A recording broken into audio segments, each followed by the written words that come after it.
আসসালামু আলাইকুম। দেখা যায় চুলায় অনেকের কেক পারফেক্ট হয় না বা এসেন্স না থাকলে কেউ ভাবে যে কেক হয় না। তবে আজকে তোমাদের আমি এসেন্স ছাড়া চুলায় পারফেক্ট সফট ও স্পঞ্জ কেক তৈরি করে দেখাবো। তো পারফেক্ট স্পঞ্জ কেক তৈরি করতে হলে সম্পূর্ণ ভিডিওটির সাথেই থাকতে হবে। তো প্রথমে এখানে আমি একটা মাল্টা নিয়ে নিয়েছি, তোমরা চাইলে এখানে লেবুও নিতে পারো। এখন আমি নিয়ে নেব এখানে স্বাভাবিক তাপমাত্রার দুটো ডিম। যদি বাসায় স্বাভাবিক তাপমাত্রার ডিম না থাকে সেক্ষেত্রে ফ্রিজ থেকে 30 মিনিট কি আধা ঘন্টা আগে তোমরা এই ডিমটা বের করে রাখতে পারো। এখন এই ডিম থেকে আমি কুসুমটাকে আলাদা করে নিচ্ছি। তো কুসুমটা আলাদা করে নেওয়ার পর ডিমের যে সাদা অংশ রয়েছে তার মধ্যে আমি চিনি দিয়ে দিচ্ছি। এখানে দুটো ডিমের কেকের জন্য আমি 4 টেবিল চামচ পরিমাণ চিনি নিয়ে নিয়েছি।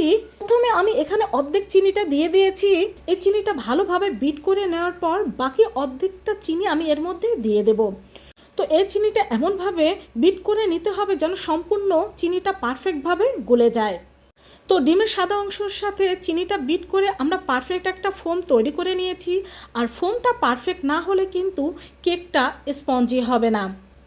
তো আমাদের এটা বিট করে নেওয়ার পর এখন তোমাদের আমি দেখিয়ে দিচ্ছি যে আমার ফোমটা কীরকম হয়েছে। এটাকে তুমি যদি একেবারে উবুর করেও ফেলো তারপরও কিন্তু এটা পড়ে যাবে না। তো ফোমটা তৈরি করে নেওয়ার পর এখন এর মধ্যে আমি দিয়ে দেবো এসেন্সের পরিবর্তে মাল্টার রস। এখানে একটা ছাঁকনির সাহায্যে মাল্টার রসটা দিয়ে দিচ্ছি যাতে এই মাল্টার কোনো বিচি বা কোনো দানা এর মধ্যে না পড়তে পারে। এখানে আমি হাফ টেবিল চামচ পরিমাণ মাল্টার রস দিয়ে দিয়েছি। তোমরা চাইলে লেবুর রসটাও ব্যবহার করতে পারো, তবে সেটা অবশ্যই ছেঁকে ব্যবহার করতে হবে। তো এটা দিয়ে দেওয়ার পর আমি 1 মিনিট বিট করে নিচ্ছি। তো এটাকে 1 মিনিট বিট করে নেওয়ার পর এখন এর মধ্যে আমরা দিয়ে দেব সেই তুলে রাখা কুসুম। আর এই কুসুমটা দিয়ে দেওয়ার পরও কিন্তু আমি 1 মিনিটের মতো বিট করে নেব। বন্ধুরা, এই রেসিপিটা যদি তোমরা পারফেক্টভাবে ফলো করতে পারো দেখবে তোমাদের আর দোকান থেকে কেক কিনে খেতে হবে না, বাসায় এরকম স্পঞ্জ কেক তৈরি করে নিতে পারবে। দুটো ডিমের জন্য এখানে আমি 2 টেবিল চামচ রেগুলার সয়াবিন তেল দিয়ে দিচ্ছি। আর দুটো ডিম দিয়ে কিন্তু এখানে আমাদের 1 পাউন্ড পরিমাণ কেক তৈরি হবে। তো তেলটা দিয়ে দেওয়ার পর কিন্তু বেশি বিট করা যাবে না, মাত্র 30 সেকেন্ড বিট করে নেব, তা না হলে কিন্তু এই কেকটা স্পঞ্জি হবে না, শক্ত হয়ে যাবে। তো আমাদের কেকের ব্যাটারটা কিন্তু একেবারেই তৈরি। তো দুটো ডিমের জন্য এখানে আমি 4 টেবিল চামচ পরিমাণ ময়দা নিয়ে নিচ্ছি। তবে ডিম যদি বড় হয় সেক্ষেত্রে কিন্তু ময়দা 1 টেবিল চামচ বাড়িয়ে দেবেন। আর দিয়ে দিচ্ছি এখানে আমি হাফ চা চামচ পরিমাণ বেকিং পাউডার।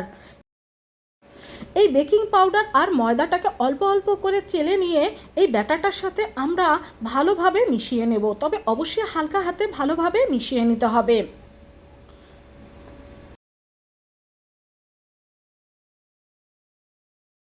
তো প্রথমবার চেলে দেওয়ার পর সেটা মিশিয়ে নেওয়ার পর এখন যেটুকু আটা ও বেকিং পাউডার বাকি রয়েছে সেটুকু চেলে দিচ্ছি। এটাকে আমি হালকা হাতে এই ব্যাটারের সাথে ভালোভাবে মিশিয়ে নেব। তো আমাদের কেকের ব্যাটারটা একেবারে পারফেক্টভাবে তৈরি হয়ে গিয়েছে। এখন এটাকে আমরা চুলায় বেক করে নেব। তার জন্য এখানে আমি প্রথমে একটা মোল্ড নিয়ে নিয়েছি। এখানে রাউন্ড শেপের আমি মোল্ড নিয়েছি, আপনারা যে কোনো মোল্ডে এই কেকটাকে বেক করতে পারেন। সামান্য তেল ব্রাশ করে নিচ্ছি। এখন এর মধ্যে দিয়ে দেব একটা কাগজ।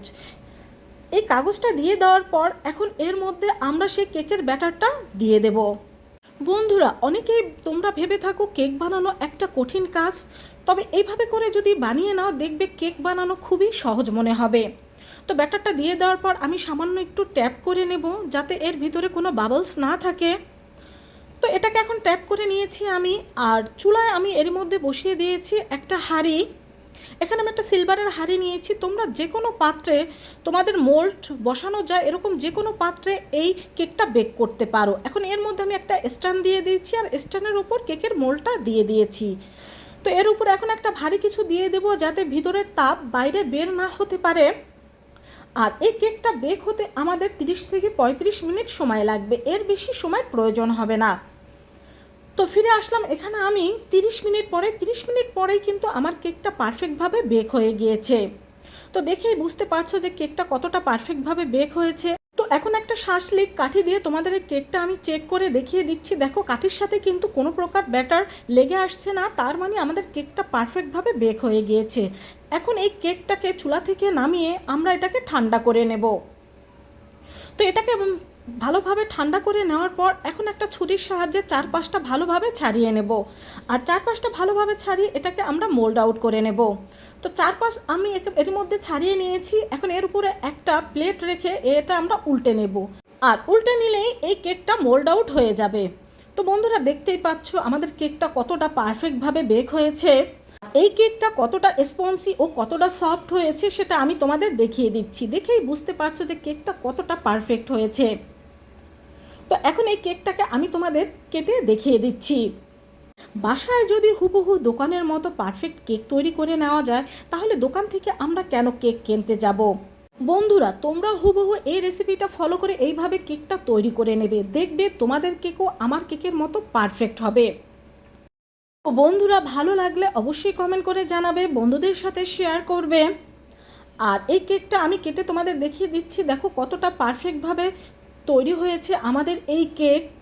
তো সম্পূর্ণ কেকটাই কিন্তু আমি কেটে নিয়েছি আর প্রত্যেকটা পার্ট আমি তোমাদের দেখিয়ে দিচ্ছি। তো সবাই ভালো থেকো, আজ এই পর্যন্তই। আল্লাহ হাফেজ।